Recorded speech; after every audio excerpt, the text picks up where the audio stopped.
to do is, I might not do it this early. I might get to the third steeping or so, but as the energy of the tea really wakes up, just, sit with it. Close my eyes and feel how the tea is moving through the body, how my energy is influenced by it.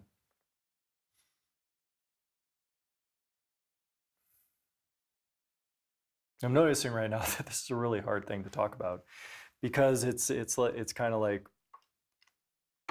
the experience itself is the practice. In my experience, tea really guides this for you. You don't need to really think about it. It's just the nature of tea itself, and that there's so many nuances to how it can be brewed and so many environmental factors that it can affect it.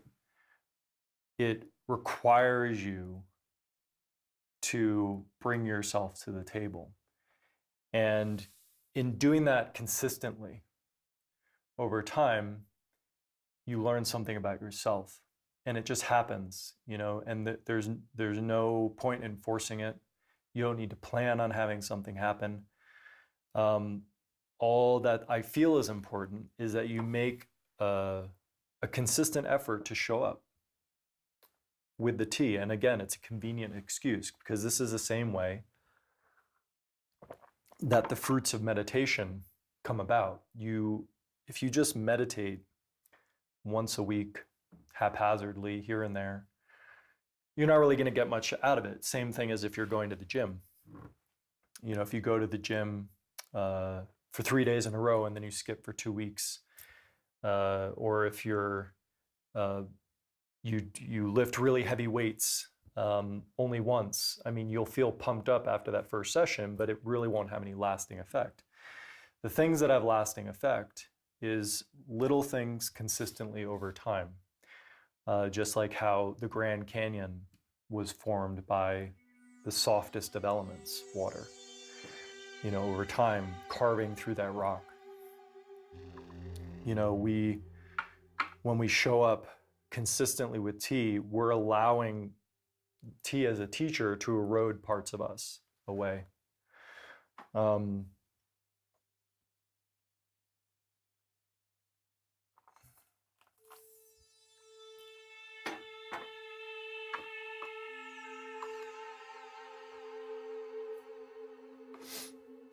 The deliberateness with which all movements happen.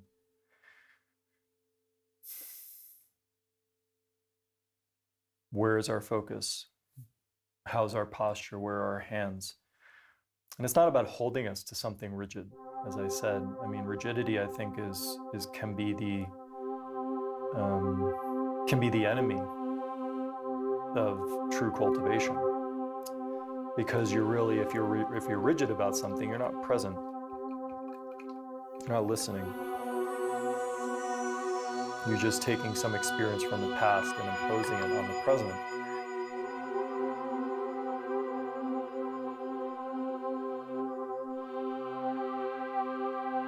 All right, what a wonderful presentation on Gung Fu Tea from our good friend Ashish Ternessen.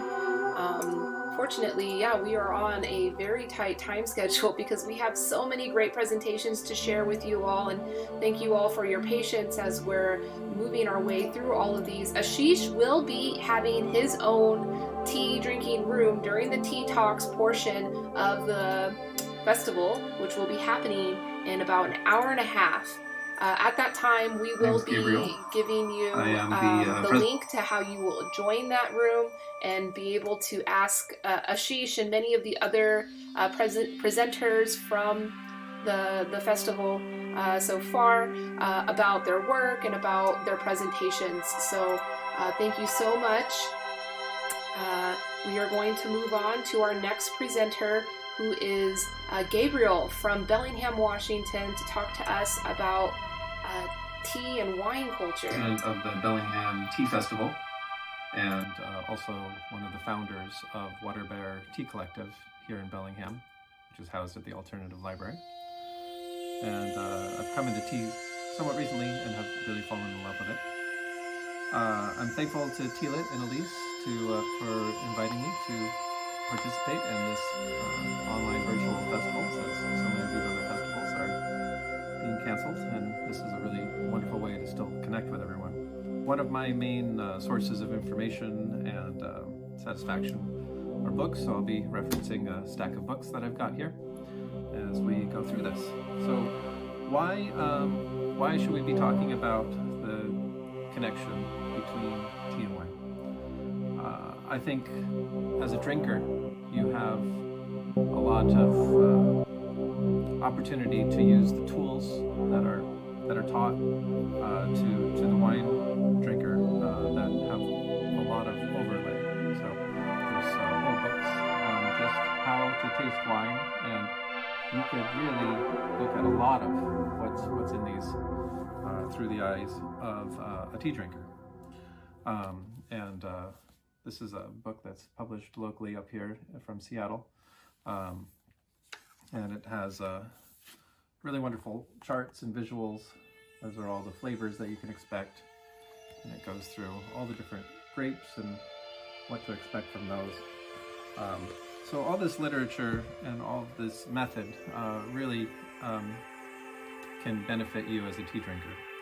Also, if you're in education or if you're in the industry selling tea, I think that wine drinkers are definitely one of the most likely demographics in the US to really turn to fall in love with tea. So connecting with that culture can really expand tea culture in the US. I don't think they are competitive as much as they are synergetic. There's a lot of room for connection, and also if you're a retailer, the opportunity of breaking into restaurants.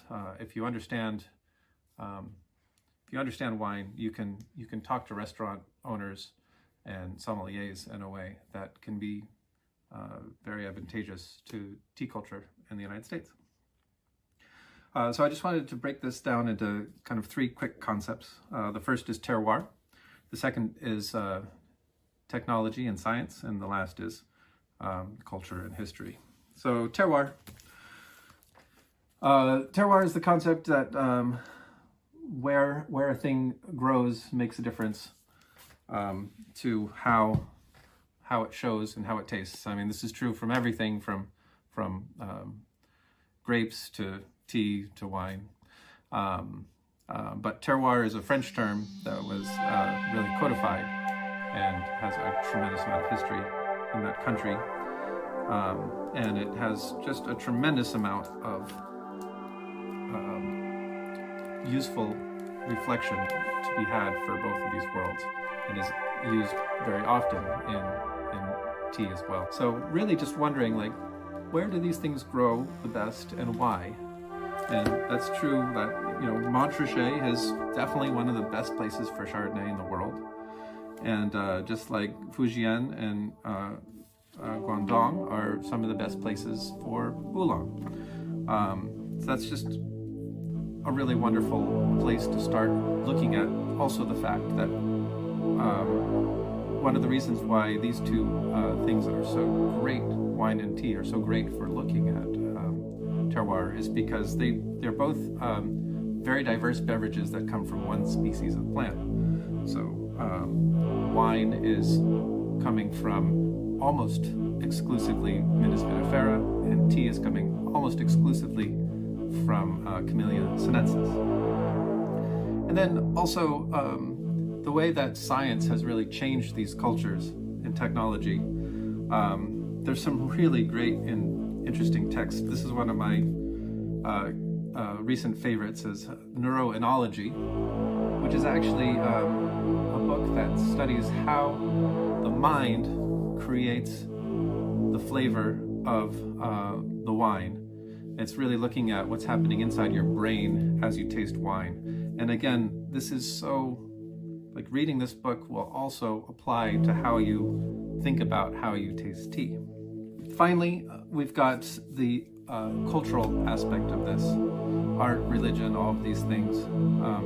And this is where it gets most exciting for me. where all this other stuff comes together into something that creates meaning. Again, going back to some of my favorite books, The Wines of Dolly. Dolly created this whole book about how much he loved wine. There's such a history of both of these beverages having such a huge effect on the arts. And then one more thing I wanted to just read to you is from one of my favorite authors. This is a book, Reading Between the Wines by Terry Thies. I might smell an old Loire Valley Chenin Blanc, and it makes me think of an armoire. That's not too fanciful, but it makes me think of an armoire in a room in a French countryside, and I can see the other furniture too, and the view of the gardens and the fields out the window. I can almost hear the voices of the people who live in the houses, and smell the body scents on the clothes hanging in my make-believe armoire. So here is silly old me in my imaginary room with the armoire. I hear the voices and see the fields and smell the smells, but then I sense this kind of rising, and I'm in the sky somehow. I see the roads linking my house to the other houses and then to the market and village. I see the forests and the horses in the fields, and the kids playing or stealing apples, and the orchard owner running behind them swearing. And then I think, they're not here anymore. Where did they go? And I sense an endless succession of brief lives of people trying to work and love and be safe and understand what it all means. And I'm further away than ever from what it all means, but there is within it all a tremendous gravity, tenderness, sadness for our strange species, so heedless and so angelic. Now who knows, maybe I am recovering an embedded memory or some inconsequential scene in Turgenev I read 30 years ago.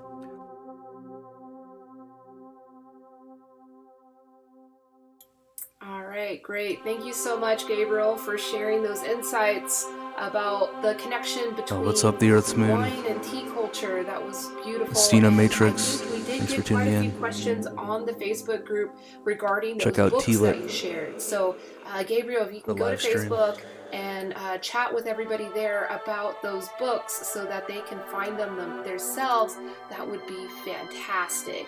So next up, we have Leo tuning in all the way from Los Angeles to speak with us on tea and mental health, which is, something that we're probably all dealing with a little bit right now, and could all use a little bit more help with how to deal with that. So I am going to give it away to Leo now. Thank you very much. Okay.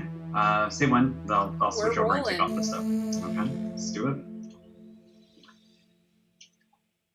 Okay. So hi everyone. Welcome and thanks for tuning in to the virtual tea festival. My name's Leo. I'm coming to you from the not so sunny California. I'm a project manager by day and tea blender by night. As someone with severe chronic depression and anxiety, I understand all too well the importance of mental health. And although I don't use meds, I made it this far using nothing but tea and sheer willpower. I'm here today to talk to you guys about how you can practice good mental health and then highlight the power of blends for getting what you want out of it. So I'm going to be real for a moment and just kind of come at you saying that these are really dark and trying times that we're going through right now. I'm not going to sugarcoat it. A lot of people have suffered, and even more are living in fear. Some of them are even deep into panic territory. So I don't know who needs to hear this, but I want you to know that, whatever group of people you fit into, you're strong, stronger than you think you are. And it's so important to remember that life goes on. You will endure, and you and everyone else have done for many other types of catastrophes in the past. It's the real struggle comes from how we cope with what we're dealing with today. So I want to take a moment to hope that you and your family are safe, healthy, and actively practicing things to promote a more stable and happier self. So tea means many things to many people. It's a source of comfort, an adventure of the senses, a source of hope, a source of caffeine, a daily ritual, or even more delicious alternative to just plain water. So I see tea as a sort of social medium that brings people together, but it's also one that kind of becomes the foundation of your day, setting the pace for what's to come. It's a source of internal strength. It's not just the sort of spiritual, enlightening kind, it's drinking with intention. So even if I do it alone or with family, just for the sake of feeling better or just trying to pass the time, once you sort of begin to understand how tea is something you can lean on during these difficult times, you'll kind of start to instinctively know when you're going to reach for a cup and why you're doing it. So, of course, that only goes so far. It gives you sort of a deep sense of focus or sort of routine that you can rely on, but it's only really part of the package. You know, good mental health comes from being surrounded by folks you love. Taking care of your physical body through exercise, eating right, and addressing the things, you know, that's been plaguing you from the back of your mind for who knows how long. You know, I dare say a chance like this might never happen again. So be sure to check in with friends and family, spend that time and be there for them in any way you possibly can. So the beauty of tea is that it acts like a blank canvas. It can be mixed, matched, and customized to accomplish anything you need it to do. The art of blending is a really deep one. It's a tightrope act of balancing flavors, but on the other side is all the health benefits you can get beyond just the plain delicious leaf. You know, do you need better cardiovascular health? Need to tame your indigestion? Need to find insomnia? No problem. There's an herb for that. And I'll take this time to go over some of the beneficial herbs to look out for to reduce anxiety, stave off depression, and try and boost your immunity system, which is definitely a no-brainer during this COVID-19 pandemic. So if you're looking to get an antidepressant quality out of tea, you might want to look for the following herbs. St. John's wort, which historically has had very strong reaction with medication, ginseng, chamomile, and you'll usually find these in the grocery aisle for use in sleeping or finding insomnia. Lavender, which is usually in a lot of these floral tisanes and herbal teas. Look for rose teas, you'll find lavender in that as well. And ginkgo. But remember, these are only anecdotally successful and there's very limited tests done on them, so I urge you guys to do your research and make sure it doesn't adversely affect you in any way, because everyone's body is exactly different. If you want something to boost your immunity system, look for these herbs. There's elderberry, you know, the one from Monty Python, the elderflower from the same plant, which is a lot sweeter in flavor, astragalus, ginger, which, a word of warning, you really want to use just a small amount of because it can get very spicy in tea, milk thistle, the ones you see in vitamin stores, and licorice root, which tastes exactly like you think it does. But again, these are historically used in food and drink, and they have to be used for long periods of time before you get to see any of these effects. There's also 2 books I wanted to bring to your attention that's really helped me in this journey of finding good mental health and blending tea in general. First is the Flavor Thesaurus by Nikki Signet. It's like the color wheel, where it kind of visually helps you pair these flavor profiles together and you can come up with your own delicious blends. And the other is the 20,000 Secrets of Tea by Victoria Zack. She's a tea lover, but also happens to be a botanist, and in this book she gets right to the point about, you know, what herbs you need to help with what ailment. So if you have a chance, check those out. They're very helpful. And I guess to sort of summarize all of this, here's some of the takeaways that I want you guys to have. Right now, we're being tested. We're being tested of our humanity to help and appreciate one another. Our fortitude is being tested to stay healthy during confinement and to keep others as healthy as possible. And our patience is being tested for letting science be able to have the time to trace and eventually cure this virus so that we can go back to a normal life. I want you guys to know that you're not alone. So many others are going through the same thing. And we can use this time to bond with one another in a way that we couldn't really do before. You know, good mental health always requires work. Doing things like drinking tea regularly contributes to your happier self, but it has to be done with purpose. if you haven't already tried it, now's the time to experiment. Find some of the herbs that were listed and just get started. So I know it was short, but thank you guys so much, and I'll be around to answer any questions you might have.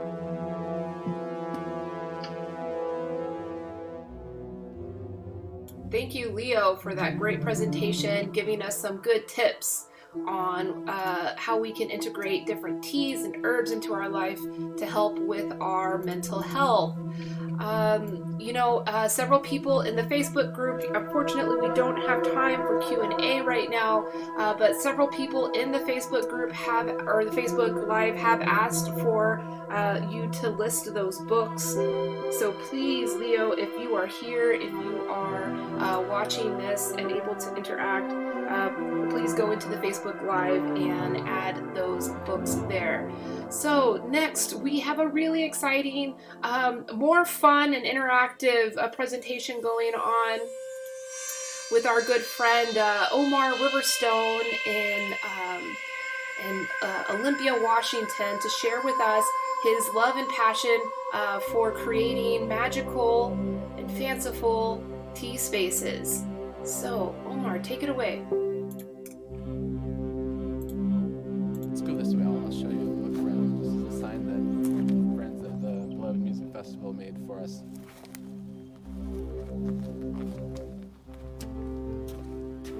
So these are the original windows of the box van. And so when we decided to turn it into a tea lounge, this was a perfect spot to be able to have the tea servers sit, because you can actually see out this window and you can see as people are coming, and it's a perfect view out the back door so that you can see, guests coming up and you can invite them. One of the unique things about this as a mobile tea lounge platform is there are so many levels of egress in and out.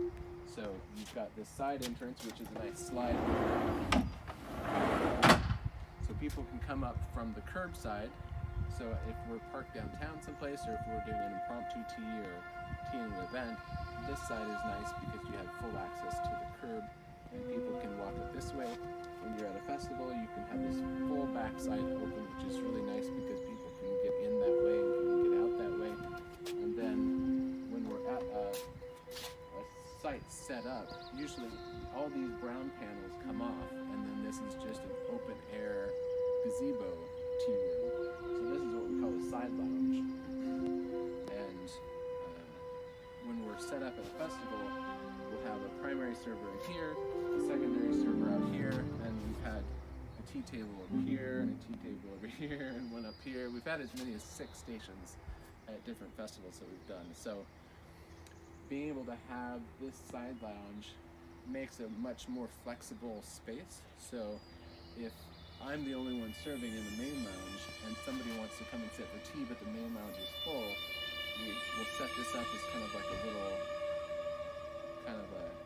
cushions and pillows, kind of a waiting lounge where people can sit and chat, and then when a availability seat opens up in the main lounge, people can then transition. So let's go and look at the main lounge from this side, and I'll show you the side lounge. We'll give you a slow pan around and kind of give you a chance to see in a little bit more detail all the layers of detail that's in this space. So one of my main goals and objectives with this space is to create it mostly, if not completely, from upcycled materials. So literally everything you see did not come from the store. It was wood and materials that were found and then repurposed, restructured, and put back together in a new way into this creation space. Along the way, we've collected beautiful pieces of artwork. That one's from Autumn Sky Morrison. Then as we move into the side lounge, we have it right now set up as kind of a meditation room. So we've got our pillows, and this is a little faux fireplace down here that we made, so you have a little ambiance and warmth. And one of the main features that I really like about this space is this gorgeous greenhouse roof top for it. When we first converted the tea lounge from the box van format to onto the trailer, what immediately was available was the space where the cab was. So originally this would be where the driver's seat would be and the passenger seat was over here, and I'm standing basically where the engine would be.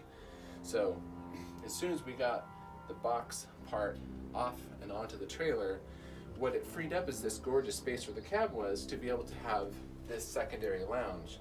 And the first iteration of it had a more of a sloped roof to it, and so it was a much more kind of hunkered down feel.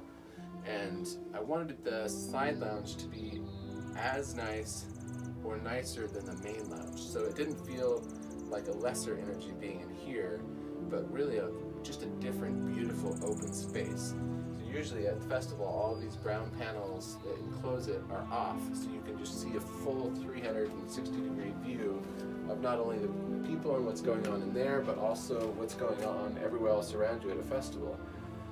If we're at a street fair or something like that and we want to block access and just show the nice parts, we can leave the panels on that face the beautiful parts, and we can leave the other panels off to showcase other things. So it has a lot of flexibility in its use, which is really nice.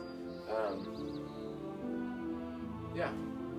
So at the current space that it's at right now, it's currently sitting here at Moonlit Meadows, and it's a community temple space. So this is a space where the community members can come and meditate and have it kind of as a silent retreat, especially in these days where everybody's sheltering in place.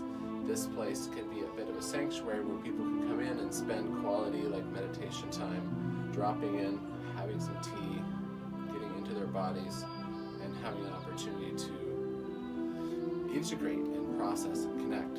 So I'm going to move out this way and I'll show you a bit more of a tour this way. So kind of do a slow pan this way. I want to talk about this.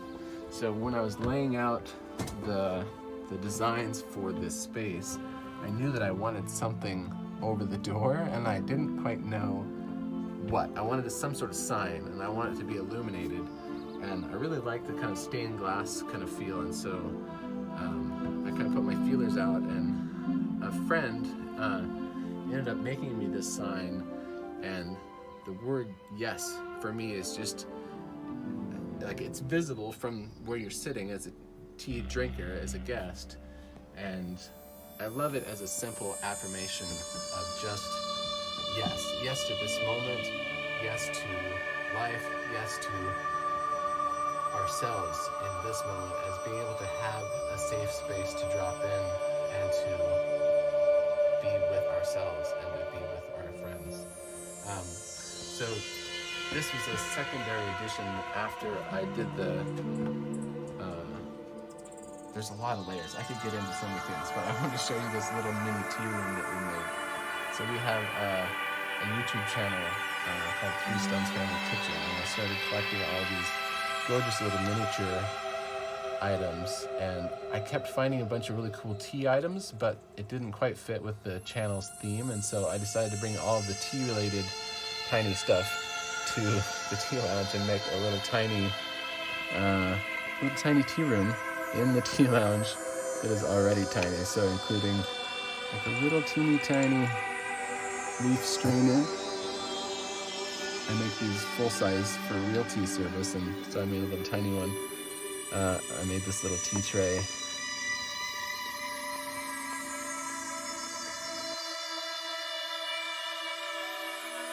So this kind of gets into my love of miniatures along with tea service, but this is just a little altar space to make the guests' experience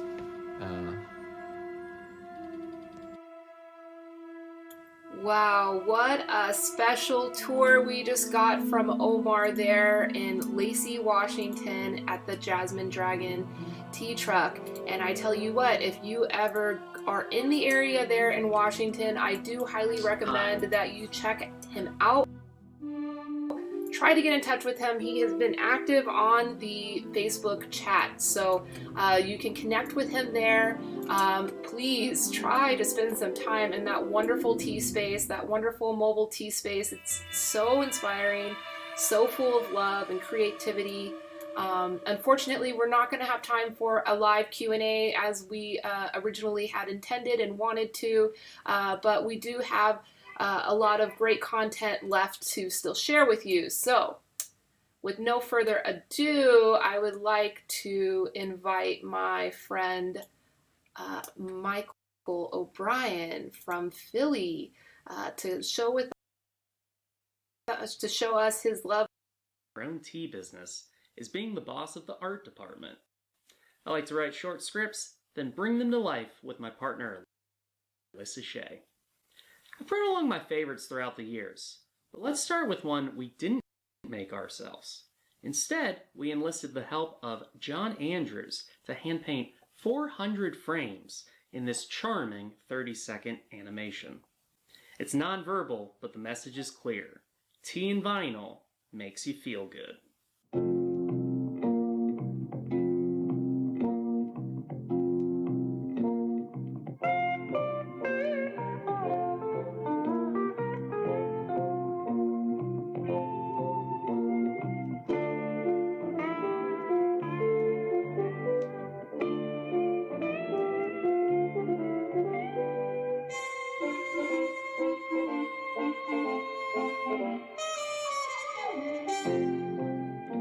I started a tea company after inviting friends over for tea and vinyl.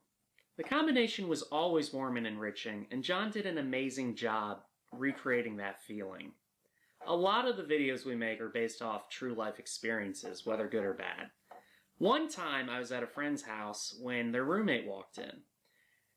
My friend tried introducing us by throwing in hints that my tea was in the cupboard, but the roommate had no idea who or what we were talking about.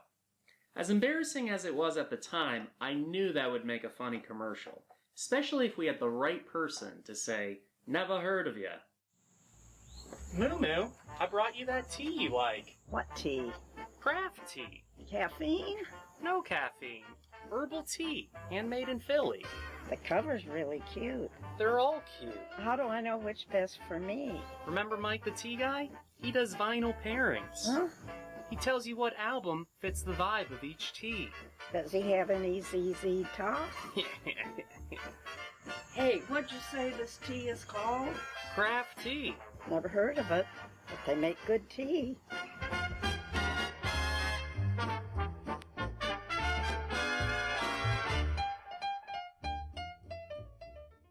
Mumu was a natural. Would you believe she had never acted before? Her incredible delivery set a high bar for the rest of us, but Alyssa's channeling of Kathy Bates in our Misery spoof is not to be missed. If you haven't seen the original, Paul is tied up by a crazed fan Annie. This ensnarement proved a perfect metaphor for bagged tea versus loose leaf. I'm sorry, Alec, there's still booting from my monitor. Paul, Nice to have you here. And I enjoy having such a I know you've been out. What? I know you've been out of your room. No, I haven't. Paul, my little ceramic teapot in the kitchen always faces due south. I don't know what you're talking about. Ceramic teapot? Looking for this? At first, I couldn't figure out how you got loose. But then, I found your strainer. I know I left my tea out. I can only imagine what you must be thinking of me. But it's okay, Paul. Eventually, you'll come to realize the importance of convenience. Do you know about the early days at the Lipton factory? You know what they used to do with the loose leaf tea? Don't worry, they didn't throw it away. No, that would be like junking a Mercedes just because it has a broken windshield wiper. What they did, Paul, is they had to make sure the tea kept on steeping, but they also had to make sure that it couldn't run away. The process is called crush, tear, and curl.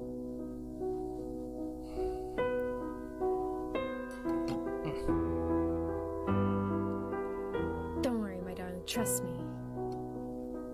It's all okay. Annie, whatever you're thinking of doing right now, please don't do it. Almost done. Just one more. For God's sake! Annie!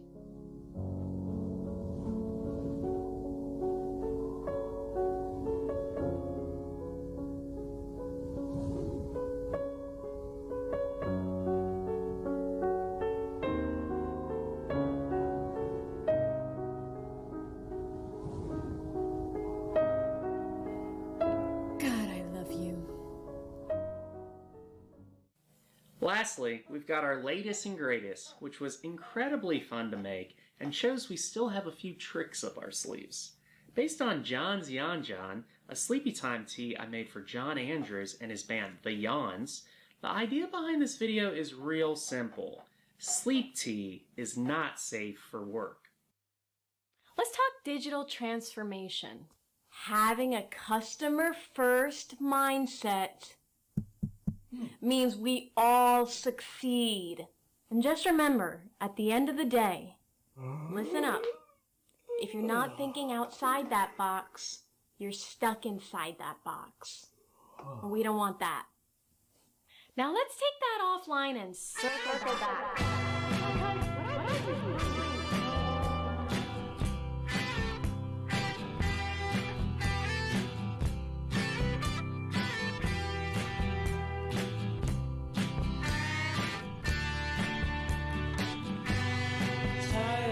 And so that's the bottom line.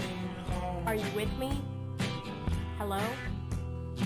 Hey you, wake up. Wake up!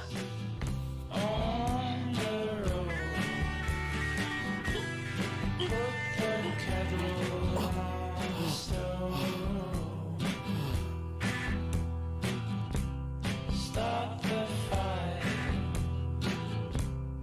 Quit the cold. Where's your family? Where's your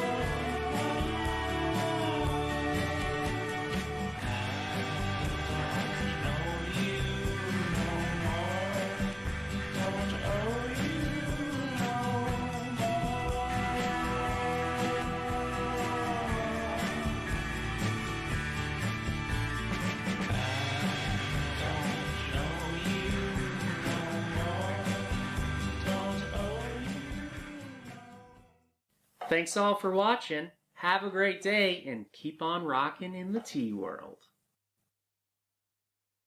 Keep on rocking in the tea world. I love that, Michael. Thank you so much for sharing that great, fun selection of commercials. I know this is not a commercial event, but your videos are so good that I allowed them. You know, I think everybody really enjoyed them. I saw everybody laughing and having fun watching your videos. So thank you so much for sharing that.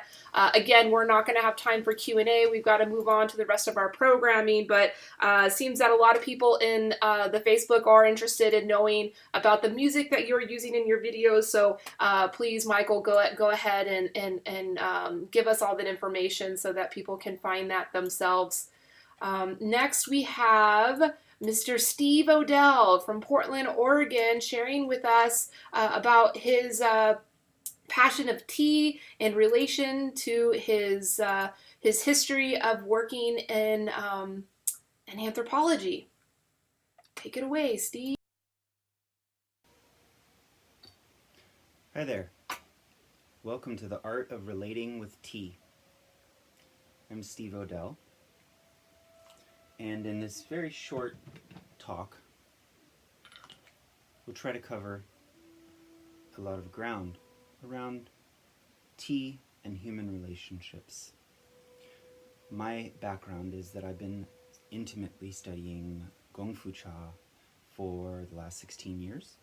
And for the last 6 years, I have been going to China every spring and building family-style relationships with various tea farmers, tea producers, tea servers, tea masters within both the countryside and the tea market, rooted in my background in anthropology and my desire to understand what it is about tea that not only brings people together, but enhances human relationships.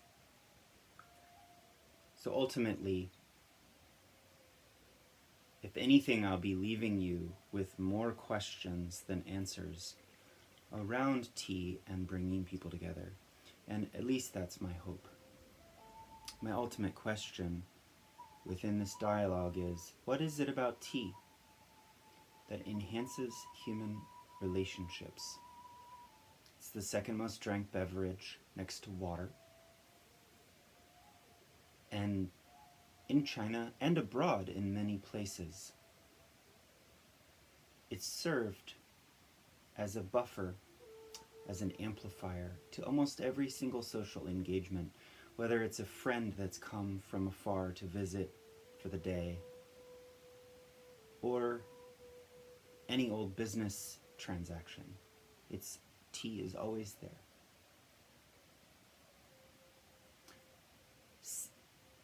Equally, tea has existed since the beginning of human civilization, as far as I can say. In Chinese culture, with the divine farmer, the yellow emperor, Shandong, all the same character, being the first to drink tea when it fell from the tree into his cup, and he gained illumination. Something about tea awakens the heart, opens the mind, clears the channels, and gives the body an experience of the moment outside of what you have to do, what you did do, whether it be the ritual engagement that we don't have time to talk about here, or the somatic application that can be biochemical, but it can also be somewhere found between ritual and biochemistry. But it's within that tea has followed and persisted throughout time, bringing people together and forging civilization. It has survived famine, it has survived war, it has survived a constant change in power and dynasty in China, and still maintained itself as the center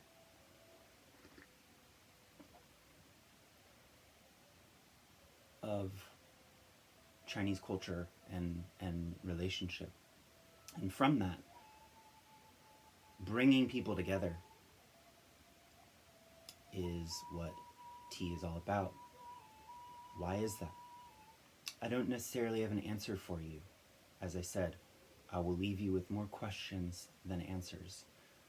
But if anything, I can stoke the curiosity and stoke the inspiration about the fact that when you're sharing a cup of tea with someone, you're sharing the same taste. You're sharing the same moment. You're sharing the same breath. You're sharing the same experience from this picture, this Gong Dao Bei. And it's in that moment, it's in that present moment, that everything else is absolved. And there is something about tea in that moment that connects it intimately with concepts of Zen and emptiness and mindlessness. And within that cup, shared, self and other become one. One taste, one breath, one cup, one sip. After even one cup of tea, I have met lifelong friends. And a lot depends on, is dependent on what constitutes to a moment like that.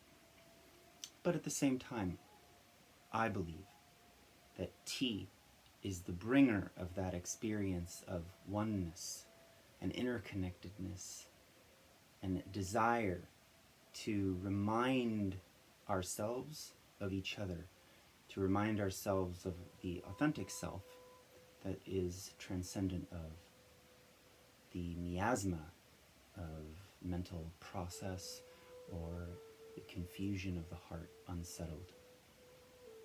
A good cup of tea served with care in the present moment can open the heart, clear the channels, and warm the appendages in a way that allows one to feel safer in their body and more receptive to compassion, humility, and understanding in a way that I don't know any other plant, any other substance, any other ritual tool for imbibing the present moment that can offer that potent offering of bringing people together and giving them an opportunity to be more empathetic to each other, whether that be forging lifelong friendships or forging lifelong business relationships or somewhere in between. Something about tea enhances the empathetic responses within the body and allows us to see ourselves as each other in a way that we might not have before this cup. I have much more to share, but for now, I will leave it at that. But a taste of the moment, and then it is gone. Thank you so much for your time. Thank you, Steve, so much. You shared so much great wisdom with us about really what tea can do for us in our relationships. And I know a lot of what you were talking about really wasn't related directly to what we're dealing with right now as a society, but I think it's information that's completely in 1862. So next, we again, the Q&As are going to have to pass right now. I'm so sorry about that. I was really looking forward to you guys being able to interact and ask your questions directly to them. But Steve is also going to have a tea room in the Tea Talks portion. So when that happens in about 45 minutes, you can just ask to be put into Steve's room and you can go and ask him many more questions you have. And of course, I think he will be broadcasting from his beautiful tea space, so you can enjoy that with him. Next, we have Adrienne, reigning American Tea Master from Miami, Florida. She's going to be sharing with us her passion for tea mixology. I hope you enjoy her presentation. Jerry Thomas, the father of American mixology, suggests in his book, How to Mix Drinks, to make a punch of any sort in perfection, that using tea instead of water is the grand secret. He was definitely onto something there. I mean, to me, creating anything in any sort of perfection, tea is always the grand secret. I'm Adrienne Etkin Nascimento, and I'm the founder of Admari Tea. I'm also the U.S. Tea Masters Cup champion in tea mixology. I'm coming to you today live from our studio in Miami, Florida, in our little private tea house called Chaguan. We were in the midst of opening up our little private tea experience where we'll be offering tea tastings, tea education, tea meditations, and as well as a virtual tea studio. Tea has a long relationship with booze, and for good reason. Tea is a natural behind the bar and a natural in the kitchen. It's full of complexity and flavor and an ideal ingredient for any bartender, any mixologist, or chef. Because of the enormous range of tea types, all derived from the Camellia sinensis plant, anything is truly possible when you start utilizing tea regularly as a component in your mixology. I believe that utilizing tea behind the bar and in mixology not only can add a delicious depth to your cocktails, I also believe that it can contribute to a shift in energies in your environment. I believe that by infusing the spirit of tea into spirited beverages, you raise the vibration of your libations. and I believe this because of Cha-Chi, baby. I feel very blessed to be here today. I feel very blessed to be able to share this with you. Last year, my two worlds collided when I competed and won in the Tea Masters Cup in tea mixology. In 2007, I launched my company, Admari Tea, with a brick and mortar location in northern New Jersey. We also had a classroom, which was great. But previous to that, I was actually in the hospitality industry in New York City, in Ohio, and in New Orleans. I created my first loose leaf menu actually in 2003 at my Wine and Martini Lounge. And we actually also had a really killer bar there that only used fresh fruit purees, and we made all of our syrups in-house. It really led to some really cool experimentations with tea and coffee back then, although we had more coffee cocktails than tea cocktails at the time. Akron, Ohio was never the same. Later, at my tea shop in New Jersey, we would host Not Your Grandmother's Tea Parties, and we would serve Admaritinis and tea snacks where tea was always highlighted as the main ingredient. It was always a lot of fun. Needless to say, I love tea and I love to play with tea, and I'm thrilled to have this opportunity to share these passions with you. Thank you so much for joining us today. So we're going to explore a few ways that tea can be used in mixology. Tea can be used in so many different ways, and if you add other botanical ingredients, infinite possibilities arise. However, today we're just going to talk about Camellia sinensis, and we are going to just cover basically the anatomy of a cocktail and how tea can be used within the confines of that anatomy. So in a cocktail, you've got three components. You've got a base, you've got a modifier, and you've got an accent. So let's get an overview of how tea works in each of these roles and the best tea preparation methods to get the end result that you desire. Tea as a base component, tea should shine as a primary flavor, and it should be extraordinarily complementary to your base spirits. 4 options for tea preparation for tea as a base component would be cold steeping, hot steeping to be used hot for hot beverages, hot steeped to be cooled down to use for cold beverages, and then tea concentrates, which is just a concentrated extract of tea that you can make yourself. Today we're going to explore a little bit with making a cocktail called Summit of Flowers, which is a riff on the Saint Germain spreads, using Tangting Oolong, high mountain Taiwanese oolong that's been cold steeped overnight, mixed with Saint Germain, which is an elderflower liqueur, as well as Prosecco, which is in a refrigerator because we wanted to keep it cold. So this is a very refreshing cocktail that we can use for brunch, for pretty much anything, and it's delicious. It's popular. I've always loved champagne cocktails.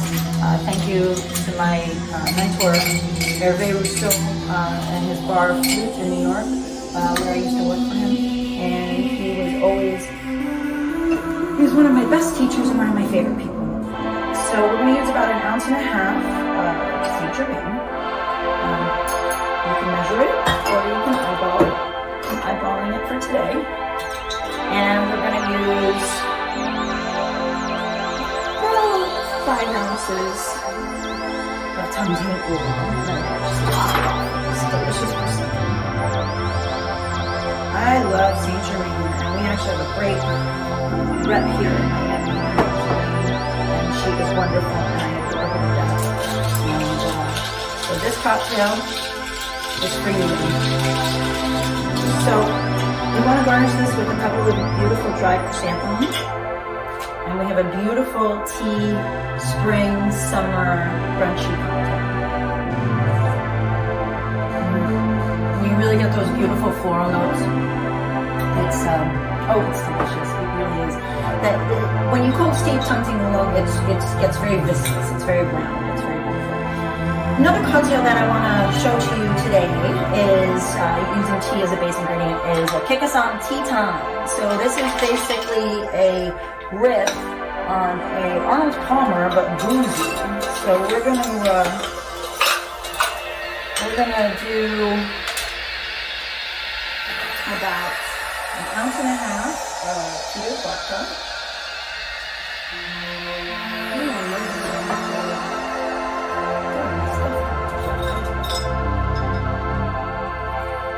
We're gonna do about 4 to 5 ounces of Chickasaw.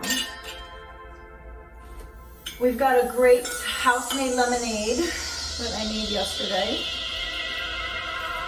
And since I like it pretty tart, we are actually going to add a little bit of honey syrup as well. Give it a little bit of sweetness. Now the thing about the Chickasaw, which is my proprietary blend, it's really delicious. But it's got a very very strong cardamom flavor. So if cardamom's your thing, try cardamom lemonade. It is delicious. So we are going to actually use clean ice here. We are going to shake so we can get a nice frothy head. One of my favorite things is chicken is sweet. So delicious. And when it's boozy, it's delicious. So this is kind of an all-natural recipe. So if you really see how nice and foamy that gets, we're going to actually garnish that with a beautiful wine because it's the apocalypse and we can't get certain things to do. So I tried to get some wines yesterday. I used them with the lemonade and I couldn't find any. So we're using lime as our beautiful garnish. So moving on. So we're going to start with, well, we're going to continue with tea as a base spirit. So infusing spirits directly with tea is a wonderful way to raise the vibration of the cocktail without reducing the buzz. However, you've got to be careful. You can over-extract alcohol pretty powerful, as you know. So there's a couple of methods that we can avoid that potency. One of them is direct contact, but we do want to infuse it long enough. And cold steeping overnight is my preference to get maximum extraction while being very gentle. The other method is infusing using a sous vide process. Sous vide is when ingredients are vacuum sealed and slow cooked in water at a constant low temperature. This really, this method achieves consistent flavors and textures beyond the ability of other methods. The other method that I've personally never done is that this company here does gunpowder Irish gin from Sean. It's an Irish gin. They actually, during the distillation process, have a vapor basket with gunpowder green tea, and that's how they infuse the gin. Now, I find that that doesn't really give it enough tea flavor, and when I'm playing with tea, I want people to know that there's actually tea in it. It's one of my pet peeves to go out and order a tea cocktail, and you really don't get a tea flavor, you don't get a tea vibration. It's just, people are using tea just for tea's sake, not really utilizing the ingredient as fully as possible. So we are going to quickly make a little gunpowder gimlet as well, and that is because I've actually reinfused our gunpowder gin with actual gunpowder overnight cold steep, because I feel like if there's going to be gunpowder, I want to taste the gunpowder. So this is going to be a gimlet with honey syrup. Normally I recommend a nice 7 grams of cane sugar, but we are going to, wow, that is potent. Those botanicals are pretty great. I'm not a big gin fan, however, let's see, you really do get that kind of bold green tea for gunpowder notes on this. We're going to use some fresh lime juice. I couldn't find any more lemons because we've run on toilet paper and lemons, and we're going to use a little bit of just a dash. And we're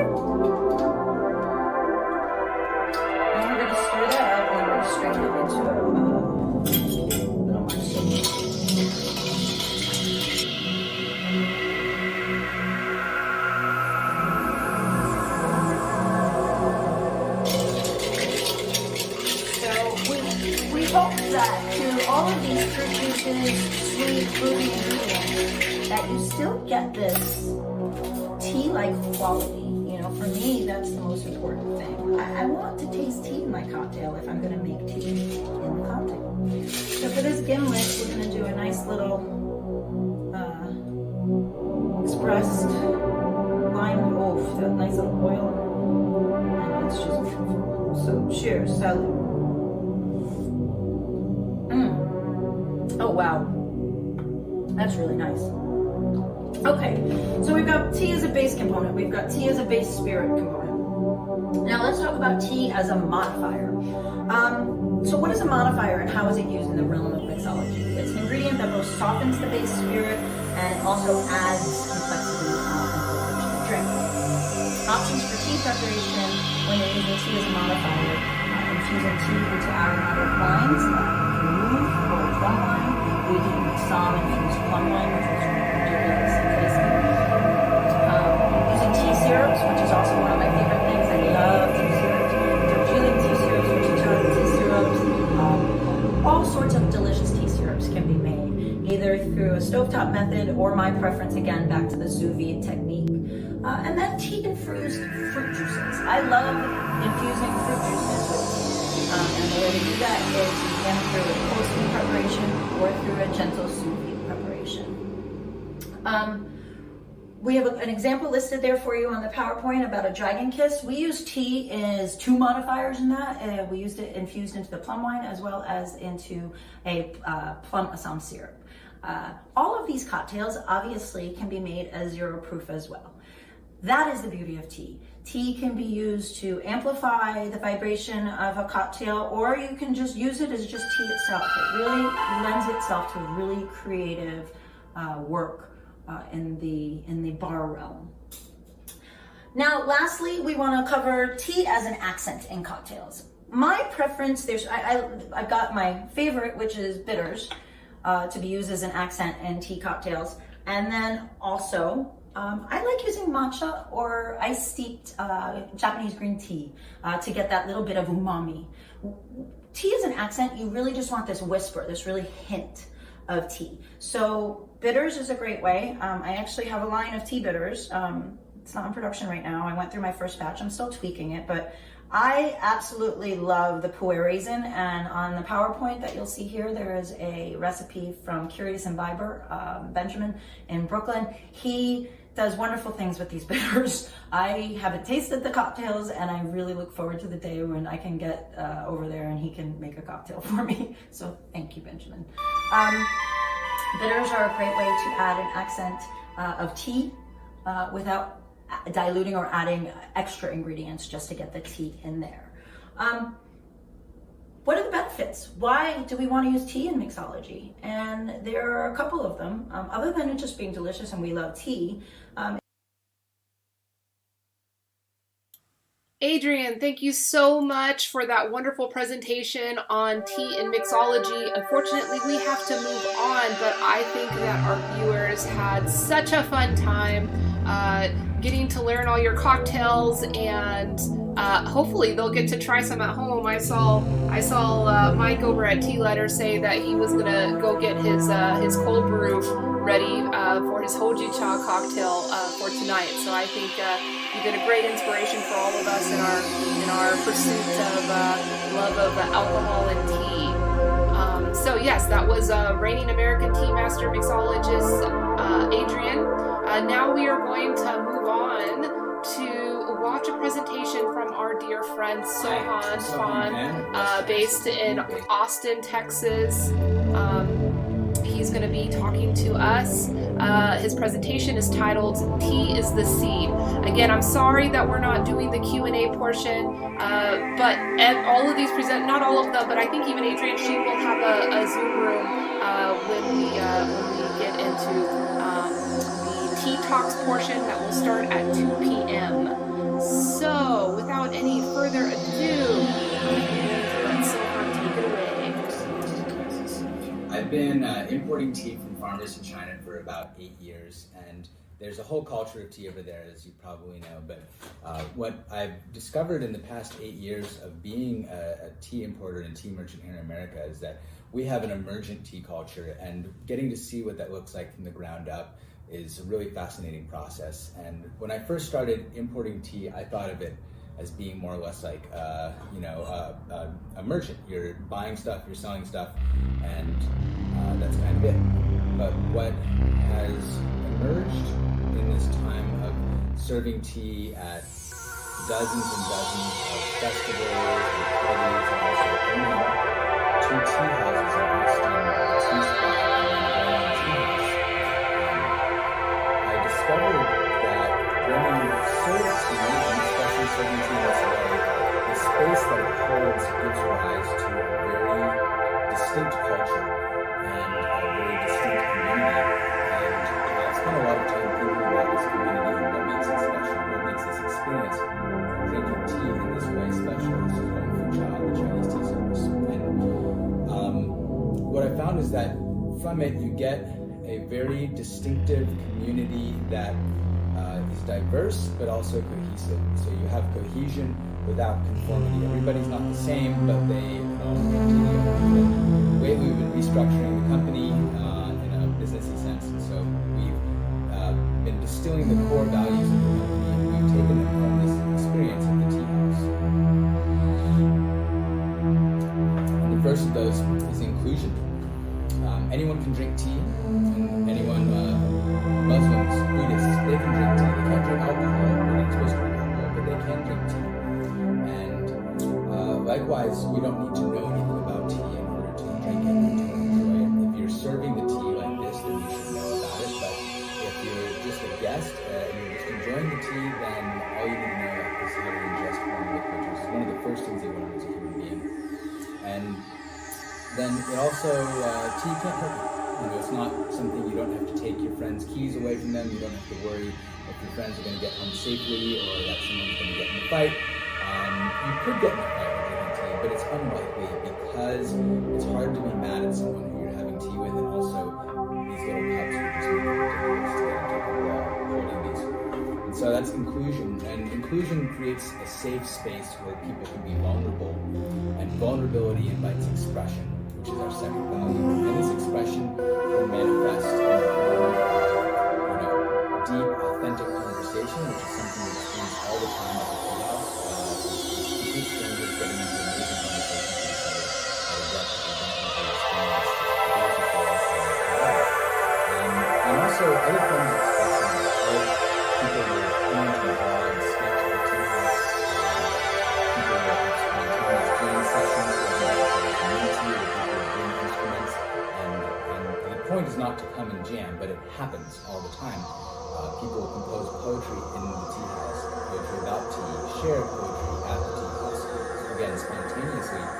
And this isn't something that we necessarily have to intentionally architect. It just emerges on its own. And then when we have dancing at the tea house, we have a big tea house for dancing.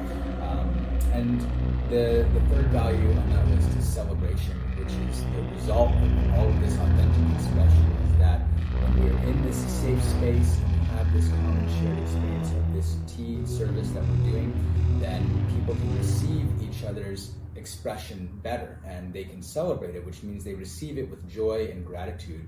It's beyond tolerance, where I don't like it, but I tolerate it, and beyond acceptance, where I'm ambivalent about it, but I accept it, to I don't like you in spite of our differences. I like you because of the things that make you different and unique.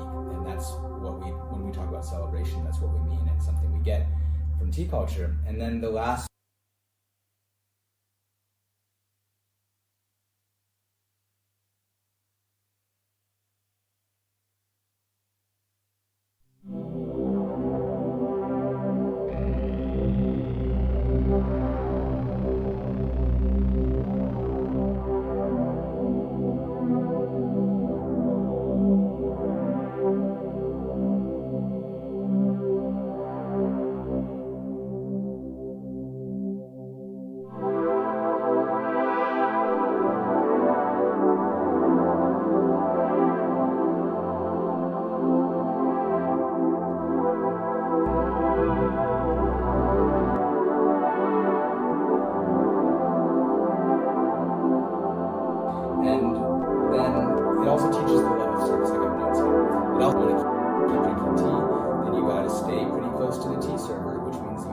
people who are pinned in close proximity to each other, all facing each other, and it really helps to cultivate a sense of community. So that's tea is the seed. Tea is the seed for community. Community, you plant the seed, you make the tea, and community naturally and organically grows out of it. So thank you very much. Wow. Thank you so much, Sohan. Such a beautiful, concise, and accurate message around tea and what it means for all of us. Would love to have the Q&A session with you, but we really do have to move on Coming to at the you next live. presentation. But Sohan will have his own room in the Tea Talks portion, which we are currently preparing for. So it's really exciting that we Hello, will my name be is having Mike that Newton, soon. and I'm a tea blogger online. So now I am going to be lining up our next presentation from our good friend Mike over in San Francisco with tealet. He's a tea blogger. I think the first tea blogger of the day that we have on. So really excited to have him. I hope you guys enjoy his presentation. He's been super active in the Facebook conversation today. TeaFest 2020, yeah! A lot of interaction with him there. Let him take it away. At thetealetter.com and a student of the Japanese tea ceremony in the urasenke style. I've been studying for only just about 1 year, so a pretty short time in the grand scheme of things. But in this time, I've encountered a lot of very interesting lessons as I've gotten deeper into the history and the culture and the philosophy of the way of tea as a path. And I found it to be very relevant, really, for my life in this modern age. And so I wanted to take some time to share about what I've experienced and how I'm applying that into my life with you today. So a year ago, before I started practicing, I was kind of going a little bit crazy. I was sort of at the end of my rope. I live and work in tech in Silicon Valley, and I work with fast-paced startups and things like that. And so in this sort of constant, always-on, super connected world that I live in and many of us live in, I was just desperate to find a way out of my head and into my body. And I discovered tea ceremony after being a guest at a New Year's tea ceremony at the Urasenke Foundation here in San Francisco. And I was quite intrigued by the experience. I thought, maybe I'd like to study it a little bit more and figure out what it's really all about. And I went in thinking I'm just going to learn how to make a really killer cup of matcha. But I've since discovered that while yes, I do get to drink a lot of matcha, that's actually really just a very small portion of what it's all about. So the first thing that I encountered as I began to read around tea ceremony, learn about the ideas of tea ceremony, was in the book of tea written by this guy, Kakure Kakuzo. He talks about the littleness of great things in ourselves and the greatness of little things in others. And this was really an astonishing idea for me to be introduced to. I'd never really thought about myself and others and about things in my life in that way. And in fact, when you sort of look at the tea ceremony from the outside in, you think, man, that is a whole lot of fuss to just make one cup of tea. And it's true, it is a lot of fuss. But the fuss is sort of the point. The idea of taking something as domestic and mundane as making a cup of tea and elevating it to the level of something ceremonial really is quite emblematic of the attitude of the Zen Buddhist monks and the people of the time when they were thinking about this stuff. I think it's true. It turns out that there is beauty in simplicity, and really the truth of many things lies in the smallness of that thing. So as an idea, this was very astonishing to me, and it's led me to really be able to understand and appreciate a lot better many of the details that go into practicing tea ceremony and having a tea gathering and things like that. TeaFest 2020, so yeah! Now I'm able to better appreciate when I see things in my life, things like the cherry blossoms, which is a very obvious one that many people relate with, and I've come to really feel and understand the passage of time, various other more abstract concepts. Something else that was very surprising to me that I wasn't really prepared to encounter was the idea of process, not goals, practice, not outcomes. It's when you think about it at the highest level, it's like it's not actually having a goal that creates a result. It's actually the things that we do on a regular daily basis to achieve that thing that create the outcome. So in that sense, for most of my life, I've been very focused on the future, shooting towards a destination, setting a goal and trying to hit it. But I've struggled with that, and in fact, I oftentimes use failure to achieve some arbitrary goal or standard that I've set for myself, or perhaps has been set by somebody else. Failing to achieve that standard is something that I've used to beat myself up and really defeat myself. And so it's been very freeing to understand that actually it's the process, not the outcome. You know, we have a bowl of tea, but the tea can't be made without first preparing the tools and the setup and walking into the tea room and going through the process of cleaning and preparation. So we see the tea as sort of this physical representation that we've done something, but actually that's not the point, because there's so many things that lead up to it. So this has been a very freeing idea for me. It's actually enabled me to just really focus on doing the small things on a regular basis over and over again, because I know that you know, I'll wind up at my destination as long as I keep focusing on doing the things that I need to do. Something else that I think this focus on process has helped me understand is that we don't need pieces of paper or arbitrary like certifications to make us feel like we've changed. You know, when we receive an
TeaFest 2020.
Thank you, TeaFest.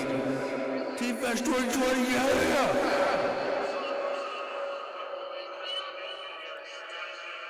Alright, sorry, everyone's in a virtual room now, I'm pretty sure. That was amazing. Yeah, they were getting situated for the tea talks. I probably should have joined the Zoom channel. Yeah, that was pretty amazing.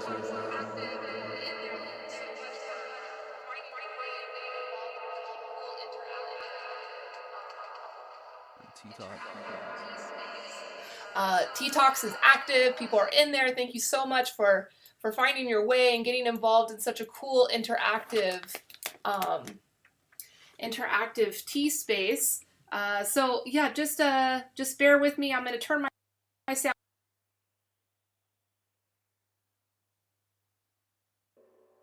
I think Jake likes it.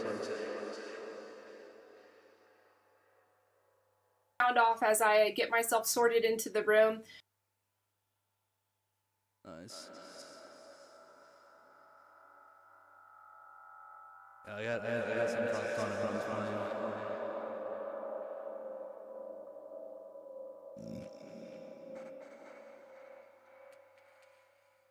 Wow, that was pretty amazing. All night. Yeah, thank you, Chris Foggy. That was fun. I want to make like ambient style music.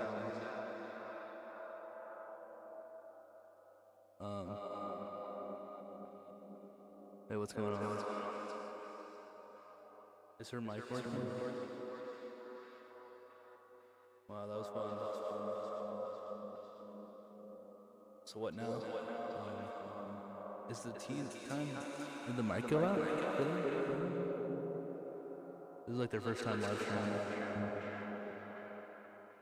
I think they're having some technical issues. So I don't know, but I'm gonna practice more ambient stuff. Be fun.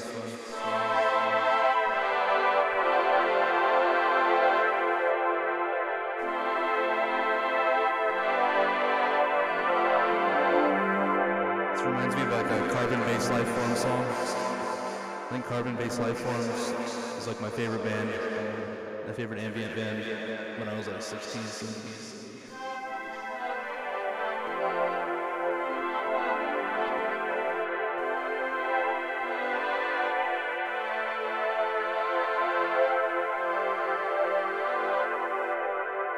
Yeah, I think I need to respond to some emails.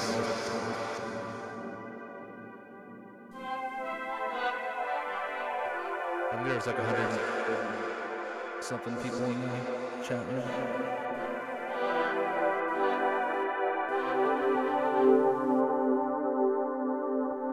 But yeah, probably take a break. Probably take a break because that was intense. That live set. I don't hear their audio. I think their audio's messed up. I hope not. Why is there no audio? Pretty sure we should hear them.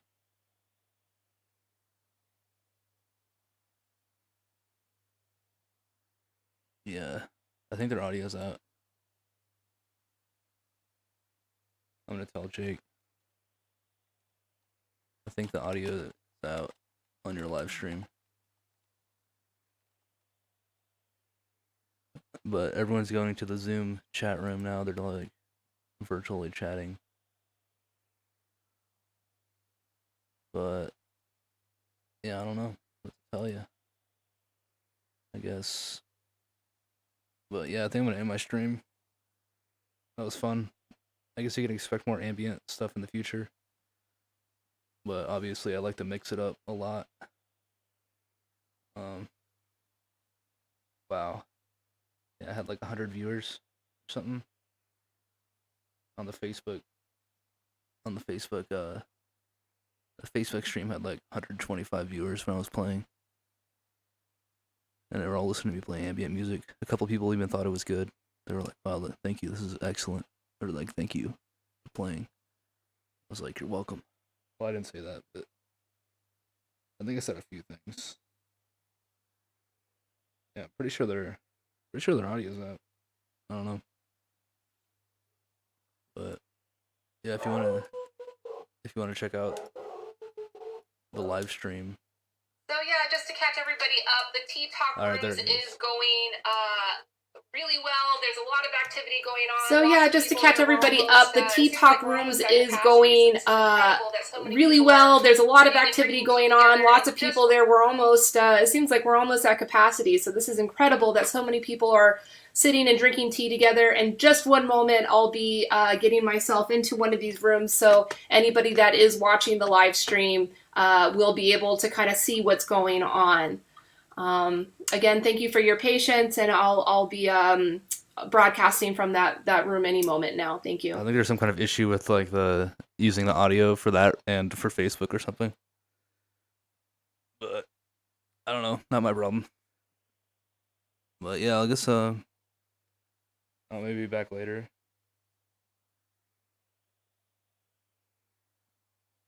I don't know when, but I think I'm gonna do a DJ set. Like when I wake up or something. But yeah, I'm just gonna relax and probably go to sleep. I don't know.